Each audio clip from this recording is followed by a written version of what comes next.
toàn kinh nghiệm lừa học thôi, đừng có tuyên truyền tí nữa người ta lại làm theo hết thì hỏng. Đây là tớ chỉ phỏng vấn nhưng mà bạn cứ chia sẻ. Lỡ chia sẻ người ta không theo chết à. Tớ cứ chỉnh lại, bạn cứ yên tâm.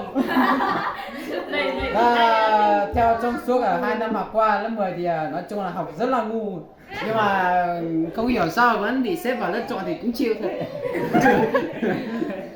Này có lẽ là do bạn có năng lực rồi, bạn có thể chia sẻ năng lực của bạn. Không phải có năng lực mà là cũng không hiểu sao, nhưng mà cứ kiểu mai thi thì tối mới học, nhưng mà cũng không biết sao vẫn làm được bài thì cũng chịu thôi.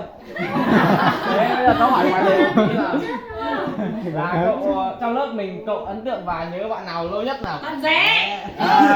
Các bạn tự cơ để lớp trưởng trả lời. Ấn tượng nhớ thì không có ai, nhưng mà đi cùng với biết lâu nhất thì chắc là bạn này. Đây bây giờ đang bảo bạn nữ. Bạn nào? Bạn nữ mà Bạn nữ à? Bạn nam rồi chuyển sang bạn nữ. Bạn nữ thì nói chung là không biết rồi. Ấn tượng thôi để ấn tượng Nói trước. chung là chỉ cái đầu tiên là 9 giờ. Giờ bạn thích bạn nào trong lớp chưa? Trong lớp là thích nhiều má tổ mình nhiều cái mà.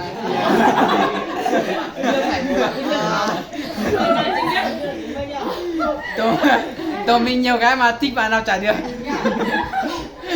Để nào tớ bảo cô san sẻ một tài nguyên với tổ bạn sang. Thôi bạn sao sẻ mình hết mùi gái. Và sau đây chúng ta đi chuyển sang phỏng vấn bạn thân của anh Mạnh.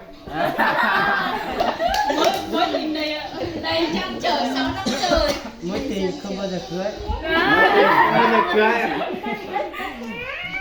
Vâng, bạn nhìn bạn trông có vẻ lớn tuổi hơn mà tới nhiều, bạn có thể tiết lộ năm sinh nhật của bạn được không?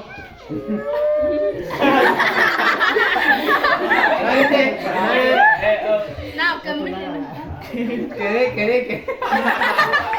Ngại gì? Thế không cần đâu bạn. Tớ hỏi xem chuyện tình của bạn bắt đầu được mấy năm rồi?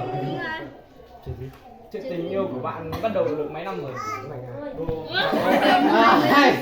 Chuyện tình yêu Của mấy anh. Lâu lâu rồi là cụ thể là 3-4 năm. 3-4 năm. 6 năm tôi còn nghe được ấy. Từ lớp 6 rồi. Lớp 6 á? 7 năm rồi. 5 năm rồi. 5 năm 6 năm rồi. Gần 6 năm rồi. 5 6 rồi. 6 năm. Mà tình yêu lúc đấy có phải người yêu đâu.